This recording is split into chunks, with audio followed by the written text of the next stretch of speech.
terima dengan iman. Kami percaya kami tetap mengalami mujizat bersama Tuhan, karena kami tahu hati, pikiran, perkataan, dan hidup kami berpaut pada Tuhan. Selalu membaca kita setiap hari, melakukan firman Tuhan setiap hari, maka kami percaya mujizat kami terima di dalam nama Tuhan Yesus.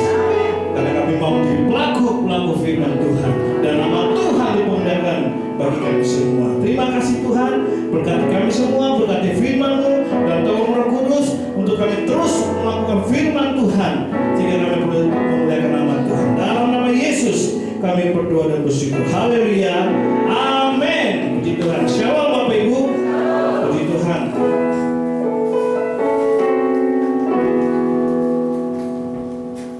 Ya, kalau tema materi house family kita yang hari ini untuk sepanjang minggu kita diskusikan dan kita alami, apa temanya Bapak Ibu? Optimis, nggak ada flyer ya? Flyer tema gitu. Nah, ya, optimis. Kalau optimis itu adalah hidup kita, objektifnya itu manusianya. Tapi kalau optimisme atau optimisme apa itu adalah kinerja kata sifatnya. Nah, optimis yaitu kita semua. Pertanyaannya adalah siapa yang tahu tentang artinya optimis? Boleh? Apa saja boleh sebutkan? Yakin. Lalu apa lagi? Ya. Percaya. Ya, lalu ada lagi. Yakin, percaya, bersama-sama ya. Yakin, percaya, apa lagi? Ya, pokoknya mengandalkan Tuhan ya. Ya, optimis kalau menurut seorang teolog berkata adalah orang yang selalu yakin, berpengharapan, baik dalam menghadapi segala hal. Wow, artinya berarti orang yang selalu yakin dan berpengharapan. Amin. Baik dalam keadaan segala hal, menghadapi apapun, baik itu keadaan yang tidak menyenangkan atau yang menyakitkan, dia tetap yakin dan berpengharapan. Jadi optimis itu dua kata kerja ya, yakin dan berpengharapan. Kata bersama, yakin dan berpengharapan. Ya, kita membacanya teksnya dari 1 Samuel pasal 14 ayat 1 sampai 6. Saya bacakan ya Bapak Ibu. Pada suatu hari Yonatan bin Saul berkata kepada bujang pembawa senjatanya, "Mari kita menyeberang ke dekat pasukan pengawal orang Filistin yang di sebelah sana." Tetapi tidak diberitahukan hal itu kepada ayahnya, yaitu Saul ya. Adapun Saul duduk di ujung Gibea di bawah pohon delima yang dekat Migron, dan rakyatnya yang ada bersama-sama dengan dia kira-kira 600 orang banyaknya. Ahaya, anak Ahitub, saudara Ikabod, anak Pinias, anak Elia, imam Tuhan di Silo, dialah yang memakai baju efod pada waktu itu. Tapi rakyat tidak tahu tentang perginya Yonatan itu. Di antara perlintasan-perlintasan bukit yang dicoba Yonatan menyeberanginya ke arah pasukan pengawal orang Filistin, ada ujung bukit batu di sebelah sini, ada ujung bukit batu di sebelah sana. Yang satu bernama Bozez, yang lain bernama Sini. Ujung yang satu berdiri dekat sebelah utara, yang di tentangan Mik Hamas, yang lain sebelah selatan di tentangan Geba. Ayat 6 berkata, Yonatan kepada bujang pembawa senjata itu, "Mari kita menyeberang ke dekat pasukan pengawal orang-orang yang tidak bersunat ini. Mungkin Tuhan akan bertindak untuk kita. Sebab bagi Tuhan tidak ada yang sukar untuk menolong, baik dengan banyak orang maupun dengan sedikit orang." Dari ayat ini ada dua hal yang kita pelajari, khususnya ayat 6. Saya kupas itu dua hal ya, untuk kita renungkan, kita pelajari. Optimisnya kita belajar pada teks ini adalah bicara pada siapa? Yonatan. Pengen tahu kisahnya Bapak Ibu? Kalau pengen tahu di pasal 14, di pasal 12 ya. Ya, ini orang Filistin ingin selalu berusaha mengalahkan orang Israel. Saat itu Saul berperang bersama Yonatan untuk melawan Israel. Ya, puji Tuhan, 2 kali orang Filistin dikalahkan oleh bangsa Israel. tapi nggak kapok dia untuk menyerang terus. Dasar mau ingin mengalahkan bangsa Israel. Dan yang ketiga, wow, ini ditakuti. Kenapa? Pasukannya Israel, kalau perang pertama 1 dan kedua, Israel hanya mempunyai pasukan perangnya yaitu tentara darat tanpa pasukan kudanya itu 3.000. 2.000 bersama Saul, 1.000 bersama Yonatan. Kalau Yonatan melawan pasukan Filistin di daerah sebelah itu menang, tapi Saul habis 2.000 orang kalah. Lalu yang ketiga ini banyak orang dan ini melebihi pasukan berkudanya aja. Artinya kalau sini pasukan khusus yang berkuda ya. Kalau di ini Kopassus lah tentaranya gitu. Gaul hanya berperang melalui darat saja, tapi ada 2, pasukan pemanah, pasukan kuda dan ya pasukan pedang ya gitu. Dan yang paling elit adalah pasukan berkuda ditakuti karena dengan kecepatan bisa mengalahkan banyak orang. Nah, membawa pasukannya sudah 3.000.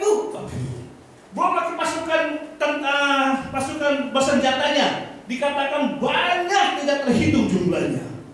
Sedangkan saat itu apa yang terjadi? Bangsa Israel, rakyatnya ketakutan. Akhirnya banyak yang kabur atau juga banyak yang bergabung kepada bangsa Filistin saking takutnya. Wow, yang ketiga ini dengan bangga Filistin, saya lebih banyak.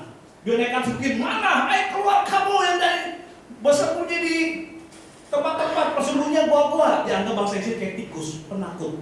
Kabur kan, ribuan mungkin. Ini tinggal 3.000, bahkan akhirnya pada pergi dan tinggal 600 orang. 600 bangsa Israel melawan ribuan. Lawan pasukan berkuda aja 3.000 nggak mungkin sanggup. Ini Kopassus saja, komandan pasukan khusus ya. Apalagi dalam pasukan pedangnya yang dikatakan tidak terhitung, mungkin 2 kali 3 lipat. Kalau misalnya 3.000 kali 3 aja udah 9.000. Wah, udah belasan ribu lah, hampir puluhan ribu. Pokoknya tidak terhitung. Ketakutan. Tapi kita belajar optimisnya dari siapa? Yonatan. Yonatan tidak ciut bahwa ketika menghadapi bangsa Israel ini. Kenapa? Dia mempunyai pengalaman. 2 hal. Mengapa dia tetap optimis untuk tetap menang melawan bangsa Filistin? Terbukti 2 kali menang, tapi kali ini dengan pasukan seadanya, dengan senjata biasa saja. Dan mohon maaf Bapak Ibu, bangsa Israel itu memberi senjata pada bangsa Filistin. Karena di Israel itu hanya penuh dengan madu dan susu dan lain-lain. Untuk tukang kayu, tukang pembuat senjata tidak ada. Gitu. Akhirnya mereka beli, karena itu bisa beli gitu, barter ya. Wah, dengan makanan berlimpah, dengan ini itu tersebut. Dan mungkin mau istilah transfer teknologi kalau sekarang mungkin baru belajar. Jadi sehingga habislah senjatanya dan ada ketakutan. Nah, bagaimana cara Yonatan supaya Israel kembali menang?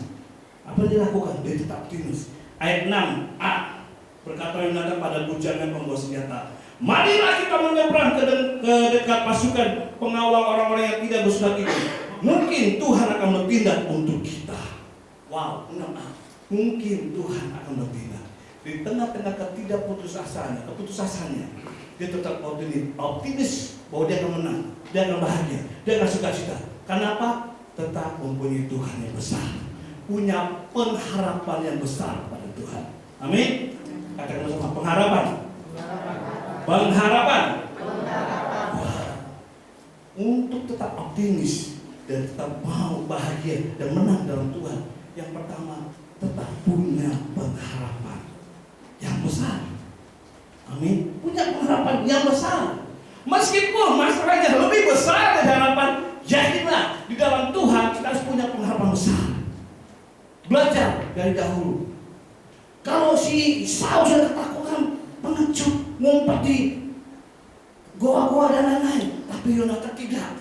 Terus dia keluar, dia disampiri, didatangi markas besarnya pasukan daripada Filistin ini. Wah, kenapa dia yakin? Tuhan bersama kita. Dan kalau Tuhan bersama kita, tidak perlu jumlah besar tentara banyak atau kecil.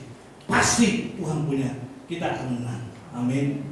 Wow, yang pertama, tetaplah punya pengharapan besar di dalam Tuhan. Yang kedua, selain punya pengharapan besar, apa yang membuat Yonatan optimis bahwa dia akan menang? Yaitu dia punya iman. Iman ini bukan iman sekedar percaya, tapi iman ini bertindak, yaitu aktif. Bapak Abraham orang percaya. Kenapa disebut orang percaya? The faith of father in the world. Bapak orang percaya sedunia. Di dunia ini, kenapa? Dia telah melakukan firman Tuhan. Makanya baru disebut bapak orang percaya. Kalau dia belum melakukan firman Tuhan, dia akan disebut sebagai bapak orang beriman atau bapak orang percaya. Jadi bukan hanya Kristen, karena KTP orang tua Kristen, anak Kristen, atau karena Kristen sudah lahir baru bertobat. Ya, tapi tidak sekedar itu. Yang dimaksud ini kita beriman adalah berani bertindak bersama Tuhan, berani melangkah. Amin. Itu baru disebut orang percaya, bertindak. Yang satu punya pengharapan yang besar, tetap yakin punya pengharapan dalam Tuhan ada kemenangan. Yang kedua bertindak, alami firman, jangan berdiam diri, tapi bertindak, datangi bersama Tuhan, maka mujizat terjadi. Haleluya. Dua hal itu punya pengaruh besar dan bertindak. Ini yang dilakukan Yonatan. Sehingga apa? Perlu kemenangan. Yonatan datangi dan dia bunuh semua bersama pasukannya. Pasukannya 600 semua yang ikut. Hanya beberapa saja yang ikut bersama Yonatan membasmi bangsa Filistin di tempatnya, di markasnya. Wow. Biasanya kalau berperang ya menentukan tempat ya. Tempat perangnya di mana sih? Wah. Kalau biasanya yang netral gitu. Tapi dia enggak. Dia malah samperin ke tempat markasnya, dibakar habis. Kenapa? Pertolongan Tuhan ada pada Yonatan. Karena Yonatan bertindak, beriman itu arti bertindak bersama Tuhan. Amin. Sehingga mengalami kemenangan kembali. Ketiga kali.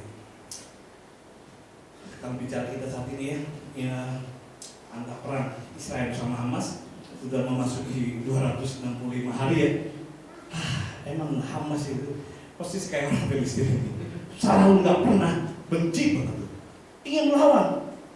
Udah dapat bantuan dari negara-negara sekutunya yang diketahui bukan ada Iran dan lain-lain, tapi tetap aja kalah sama bangsa Israel. Oh, bangsa Tuhan selama mencari Tuhan. Jangankan hanya Hamas masih negara kita, tapi punya bantuan sekutu yang besar.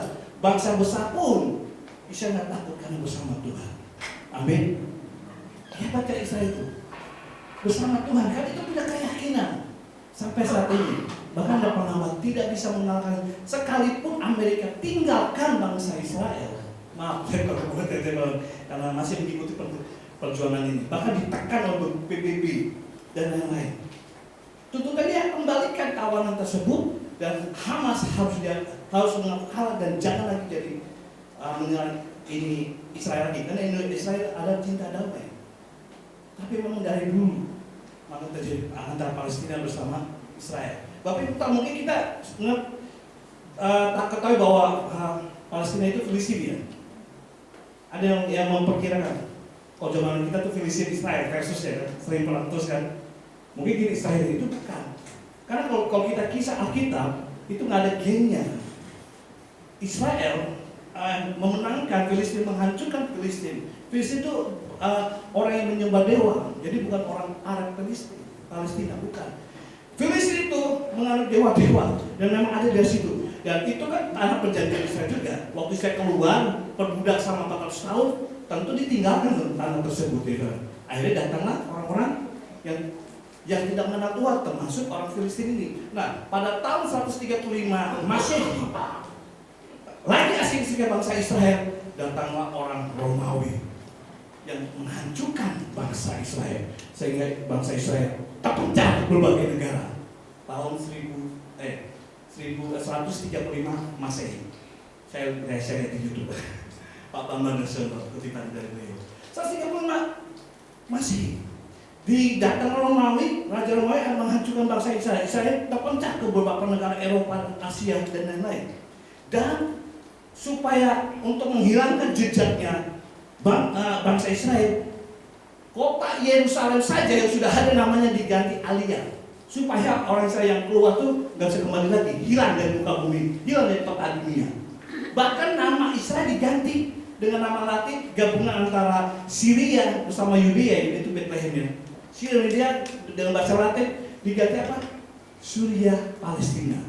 Jadi nama Israel, jadi Palestina itu kan ternyata nama orang Israel yang masih nggak mau keluar, ya jadi budak lah bangsa Romawi itu. Yang lain yang nggak mau budak keluar, ya kan? Nah, itu adalah nama orang Israel yang diganti oleh sama raja kekaisaran Romawi.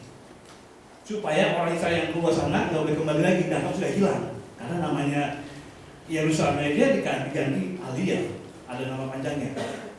Terus di Israel diganti nama Suria Palestina. Lama-lama orang Romawi manggil sudah hilang tinggal Palestina. Termasuk kota di Yerusalem itu disebut Palestina. Padahal itu bukan Filistin. Itu masuknya negara orang Arab datang ke Palestina itu sekitar 1000-an sebelum Masehi, artinya sesudahnya ya. Sampai 600-an dan 1000-an baru masuk, baru menempati tersebut. Dan baru Israel terpencah kembali lagi. Nah, ini ya sejarahnya. Dan Bapak Ibu, tahun 1948 ketika Roma dikalahkan, Roma menjajah, Jerman menjajah bangsa Israel, maksudnya ya, di kota tersebut. Habis Roma, Jerman, baru bangsa Turki, Jerman juga mengalahkan, akhirnya bangsa Inggris mengalahkan Jerman dan Turki, sehingga Palestina tersebut milik Inggris. Dan bangsa Israel yang terpencah di Eropa lain mendukung perjuangan Inggris supaya menang melawan Jerman dan Turki ini. Sehingga ketika Inggris menang, itu jadi milik Inggris dong, Palestina tersebut, tapi orang Israel maksudnya, daerah tersebut. Sehingga dijanjikan oke, kepada bangsa Israel yang terpecah boleh kembali karena sudah mengikat perjanjian. Lama-lama protes orang tersebut yang orang Arab Palestina sudah mendatang ke sini sejak tahun 1200 berapa sebelum Masehi, dan 2000 abad 20 abad kemudian setelah abad 100, jadi 2000-an sekitar 2000 tahun datang kembali karena Inggris memenangkan dan memberikan perjanjian bangsa Israel masuk ke Palestina tersebut, dibikin satu negara, satu wilayah menjadi 2 negara. Wah, nah disinilah yang Palestina protes. Malah bahkan di Palestina kan ada 2 partai satu bernama Hamas oposisi, satu adalah Fatah, dan negara aslinya gitu. Ya, Hamas itu selalu tidak setuju bertemu dengan Israel. Tapi bayangin, baru menang memerdekakan diri, maksudnya menang ya, mendeklarasikan bahwa Israel sudah punya negara 14 Mei 1948. Besoknya satu hari saja langsung bangsa Arab di sekitarnya, Jordania, Mesir, Syria, Lebanon, dan ya termasuk satu lagi Palestina menyerang Israel. 5 negara, dan itu hampir 10 bulan. Israel yang sudah datang belum ada persiapan loh tentara ya, baru mendeklarasikan, tapi dia bisa memenangkan dalam 10 bulan. Kalah. Akibat kalah, pada pergi dan Israel malah memperpanjang wilayah dong, jajahannya menambah. Nggak lama kemudian tahun 1956 ya, sekitar 7 tahun kemudian Mesir menjajah kembali, merebut Gunung Sinai tersebut untuk mau diambil, dan dibantu oleh lagi Suriah, dibantu lagi oleh Jordania. Israel marah dong, diambil lagi, menang lagi. Padahal Israel baru menciptakan senjata cuma hanya 3.000 senjata sama pelurunya, belum bisa menciptakan alat canggih, tapi sudah bisa. Tapi karena sudah bisa mengalahkan, maksud saya. Tapi karena pertolongan Tuhan, 3 negara pun kalah lagi. Hingga seterusnya sampai Israel bangkit, ditolong Tuhan, mempunyai teknologi perang yang canggih. Walaupun negara kecil hanya 9 juta penduduk ya, malah mengalahkan Jakarta di tinggi 12 juta, hanya 11 juta. Ini 9 juta. Tapi militernya, ilmu strategi pertahanannya itu nomor 13 dunia. Memang nomor 1 masih Amerika, 2 baru Rusia, 3 baru China. Sekarang China yang alutsista, power militernya yang hebat. Tapi saya nggak kalah, dia bisa membuat baik Kalau kita nonton itu aerodromnya 3 pertahanan udara, senjata bakar nuklir, rudalnya sudah siap semua. Wow. Jadi cepat kali Tuhan berikan pengetahuan saya. Kenapa? Bersama Tuhan. Apa yang membuat Yonatan bangsa tetap optimis dalam Tuhan? Hanya 2, tetap percaya dia punya Allah yang besar. Bukan karena kepintaran membuat senjata, bukan karena kepintaran membuat negara maju, padang gurun menjadi tanaman-tanaman penuh dengan kebun. Padahal padang gurun loh Bapak Ibu. Hebat kan? Padang gurun sih kenapa? Tapi bukan hanya Indonesia, bukan hanya Israel saja, negara-negara tetangga pada ngikut, pada belajar bagaimana padang gurun bisa ada pohon yang sejuk. Hal mustahil, gunung batu semua bagaimana tanaman mau bertumbuh. Dimulai dari Israel, lalu negara tetangga itu pada ngikut semua dan berhasil. Ini Israel tidak punya minyak, tapi tetap maju ekonomi. Disebut sampai negara maju. Indonesia punya segalanya, masih negara berkembang. Tapi kita berdoa, kita yakin bersama 2045 Indonesia menjadi negara maju juga. Amin. Pertanyaannya Bapak Ibu ada di 2045. Kalau Indonesia maju menjadi negara emas ya, Indonesia emas menjadi negara maju naik level. Wah, berarti maju semua dong. Ya kita doa, kita optimis seperti ini. Minimal anak cucu kita lah yang merasakan ya kan, sekolah gratis sampai kuliah, pekerjaan banyak, pintar-pintar, gitu ya. Kenapa mereka negara-negara maju itu disurvei kenapa meningkat? Karena minimal mereka ada 70-60% katanya negaranya itu rata-rata pendidikannya S1 semua. Loh, Indonesia disurvei cuma 1 koma. Dari 250. Ya memang Jepang sih sedikit sih, ada berapa juta ya gitu. Tapi kebanyakan Jepang, Korea disebut negara maju karena hampir 60% pendidikannya S1 sarjana. Ya pantas ya. Ya minimal kita, anak cucu kita bisa mulai pendidikan yang tinggi, punya ekonomi yang bagus, keluarga yang bagus dalam Tuhan. Hanya 2, yaitu punya apa? Pengharapan besar di dalam Tuhan dan mempunyai iman yang bertindak. Iman itu berarti bertindak, nggak cuma percaya. Beda. Kalau kita disebut orang beriman, nanti orang yang sudah mengalami Tuhan. Artinya bertindak melakukan firman Tuhan. Akhirnya dengan sebuah kesaksian HF di Aidu. Suatu saya ketika bersaksi bagaimana dia bisa ditolong Tuhan. Oh iya Pak, saya cuma supir loh Pak, gitu, tolong Bapak. Supir rumah tangga Pak, anak saya 3. Ya saya berpasang sulit dalam kehidupan Tuhan, tapi ketika saya mau ikut Tuhan tolong Pak. Bahkan istri saya hanya jualan, saya kan punya toko yang lumayan lah di pinggir jalan. Tapi saya kan di awal hanya jual sebuah pisang, hanya sebuah pisang. Tapi ketika kami ikut Tuhan, rajin apalagi orang Indo malam Pak dan kami tutup toko kami itu. Utamakan, wow iya. Pernah kami waktu itu pas sambil ramenya pisang sambil rame. Pertama masih 1 sisi jualan, 2 sisi rame, 10 sisi 20 habis. Kemudian pas keluar malam, wah masih rame penjualnya. Dan saya Pak, kamu saja, Bapak, ayo tutup kita 2 malam di gereja. Ayo duduk. Saya Pak, kamu dulu ya, aku justru ya kami selesai. Ojo, kita udah janji kalau namanya ibadah hari Minggu dan doa malam harus ke gereja, tutup toko ini. Namanya maaf wanita kalau bicara cuan ya kan. Oh ini kesempatan ya kan, cuan benar Bapak Ibu. Dia sampai selesai akhirnya kedua besok-besoknya biasanya 1 hari bisa 20 sisir 40 sisir, ini 1 sisir pun nggak laku. Dia melanggar perjanjian dengan Tuhan kan sudah bernasar ya kan. Hati-hati kok kita udah bernasar dengan Tuhan. Tuhan itu orang Tuhan pencipta yang suci Bu, nggak bisa dibohongi, nggak bisa dibujuki. Suamimu bisa kamu bujui, bilang ayo. Kamu bisa aku bujui, tapi Tuhan tidak. Betul? Coba tengok suami istrinya. Sering dibujui nggak? Yang pacaran coba tengok tuh, sebelum dia suami istri. Ini suka membujui aku nggak, suka bohongi aku nggak? Kalau sudah bernasar nggak bisa dibujui, terbukti. Dan apa yang terjadi? Benar. Di situ dia apa? Aku minta maaf ya, kita sudah janji. Oh ini sudah akhirnya mulai besok. Sekalipun itu baru pisang Bapak Ibu, tokonya udah tambah lagi barang-barang dan laku.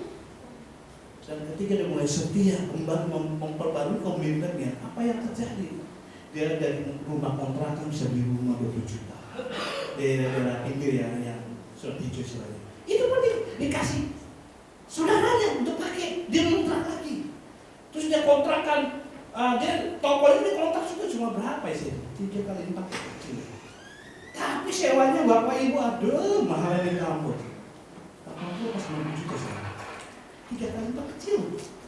Rumahnya yang ada kamar 2 ini malah cuma 2 juta sekarang. Oh ini kalau gede, ini namanya toko yang mahal di mana-mana. Dia bisa kontrak. Bahkan bisa beli mobil lagi cicil. Wow. Dan anaknya bisa kuliah dua-duanya.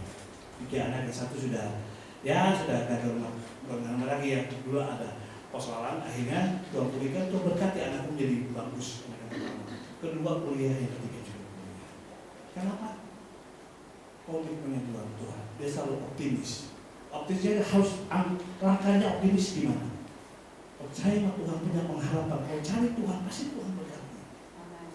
Dan punya keyakinan, pergilah ke gereja. Ojo jualan, dodolan. Amin. Ojo pacaran, kalau masih muda.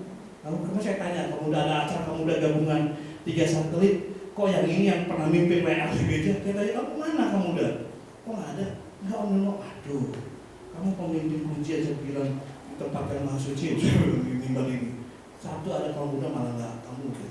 Saya bilang pacaran ya. Bagaimana? Dari muda saja, kalau ke gereja kalau ada pelayanan. Yang masih muda, lihat calonmu kayak gini kan? Masih muda dong masuk ke gereja, apalagi sudah berkeluarga, betul Bapak Ibu? Bagaimana optimis diberkati Tuhan? Lo nggak ada punya pengharapan? Yakinlah kalau kita ke gereja pasti Tuhan berkati. Cuma satu yang gembala, cuma 2. Yakin nggak kalau ke gereja diberkati? Kalau 10, yakin? Yakin, punya pengharapan. Bertindak gak? Pergi gak hari Minggu ke rumah Tuhan? Puji Tuhan, terbukti ya sekarang ya. Hari Jumat doa? Hari Kamis AF? Aduh pusing banget, gereja kok banyak kegiatan bikin saya mengganggu aktivitas saya. Betul? Mengganggu gak? Enggak ya? Bapak Ibu percaya gak? Iman kita bertumbuh lebih cepat karena bersekutu bersama-sama atau sendiri? Sampai yang sendiri, dari rumah, saya cepat masuk dalam roh Pak. Baru nyanyi haleluya, saya udah bisa menyembah berbahasa roh. Atau lebih cepat kita menyembah Tuhan, fokus pada Tuhan karena rame-rame bersama-sama. Lebih fokus mana? Lebih cepat mana masuk ke hadirat Tuhan? Bersama-sama atau sendiri? Intinya kita ke gereja bersama itu mempercepat Bapak Ibu bertumbuh dalam Tuhan. Amin. Saya bertumbuh juga kita cepat sekali masuk ke hadirat Tuhan karena kita impatasi gitu ya.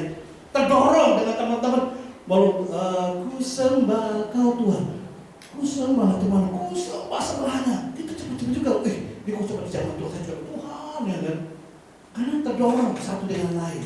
Itu kalau bersama. Jadi tidak mungkin cuma hanya 1 jam. Kita bagi 1 jam ya Bu. Maksimal 2 jam gereja buat ibadah memuliakan Tuhan. Merugikan enggak? Pak Bosa itu kan Bu, Pak Bosa pendeta, coba pengusaha. The time is money Pak. Betul? Orang yang cari uang masih the time is money Pak. Ya sesuai imanmu, the time is money. Tapi kalau kita sesuai dalam Alkitab, with God is the blessing. Bersama Tuhan adalah berkah. Amin. Berarti mau kerja dong Pak. Saya enggak juga lah. Harus kerja. Tapi kan sudah terbagi. 24 jam sudah dibagi. Ngapain aja 24 jam? 8 jam tidur, oke. Ke sekolah kuliah, ya saya sama ya 8 jam. Bersama istri berkeluarga berapa jam? Ya kan, tidur 8 jam. Ini 6 jam. Ya kan, terbagi. Lalu 2 jam itu bisa apa enggak? Jangan dicuri lagi. Betul? Sudah Tuhan kasih 24 jam, maka tidur 8 jam, jalan-jalan mungkin 2 jam, bekerja 6 jam, 8 jam ya bekerja. benar 8 jam.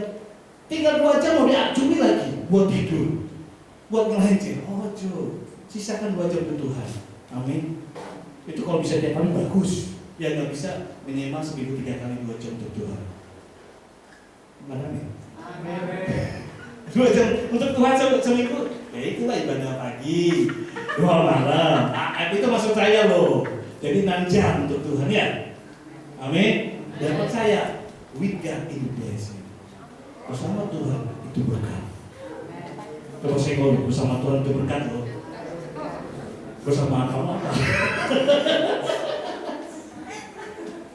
Kalau bersama Tuhan itu berkat, bersama kamu apa? Haleluya. Ya, itu saja firman yang seperti tadi ya. Dengan Pak AF ini Bapak Ibu mesti sampai sekarang anak kan bisa kuliah. Biaya kuliah saya baru tahu mahal Bapak Ibu, benar. Karena saya udah anak saya nanti mau kuliah di Ujung Mandala 1 semester 12 juta. Padahal sudah dapat ini investasi gitu ya, jalur prestasi. Bebas uang masuk 40 juta uang gedung, harusnya 22 juta, dapat diskon 60% karena prestasi. 12 juta. Swasta sih nanti, tapi Katolik. Memang maunya situ juga sih. Waktu Tuhan gak izinkan UNER, tapi Tuhan izinkan ke situ. Ya tapi 12 juta. Gaji papa. Saya bisa menabung sebulan 2 juta. Tapi Tuhan berkati. Saya yakin. Sampai saya bisa sekolahkan sampai SMA Katolik, SMP Katolik, PDIP Katolik. Tuhan berkati tuh. Karena berkat anak ada sendiri. Berkat suami ada sendiri. Berkat istri double ya. Karena ada suami atau dia sendiri. Tapi bagaimana kita mengelolanya? Tuhan sudah berkati, kelola dengan baik. Tetap anak pun pasti ada berkatnya. Dia punya berkat untuk kuliahnya, punya berkat untuk pekerjaannya, punya berkat juga untuk jodohnya. Amin. Yang mau nikah ada. Yakin, penting jangan kesusu, cari Tuhan. Amin. Lagi gereja selain diberkati Tuhan, bisa ketemu jodoh kok. Saya dapat di gereja pelayanan. Pak Egi ketemu di mana Pak? Begitu? Ketemu di mana? Hah? Gereja. Pak, ketemu di mana sih sini? Iya kan? Dapat blessing. Halo, yang jomblo-jomblo. Berkat masa depan, pendidikan, ya kan, pekerjaan, berkat jodoh, berkat kesehatan, mujizat ada di rumah Tuhan, bersama Tuhan. Amin. Rugi sendiri kalau tidak mau ikut Tuhan, tidak optimis dalam Tuhan. Tuhan tolong kita. Haleluya. Haleluya. Mari kita akan bersatu dalam tubuh dan darah Kristus. Semua diawali ketika kita dipulihkan di bawah karena cinta Tuhan kepada kita. Haleluya. Terima kasih Tuhan.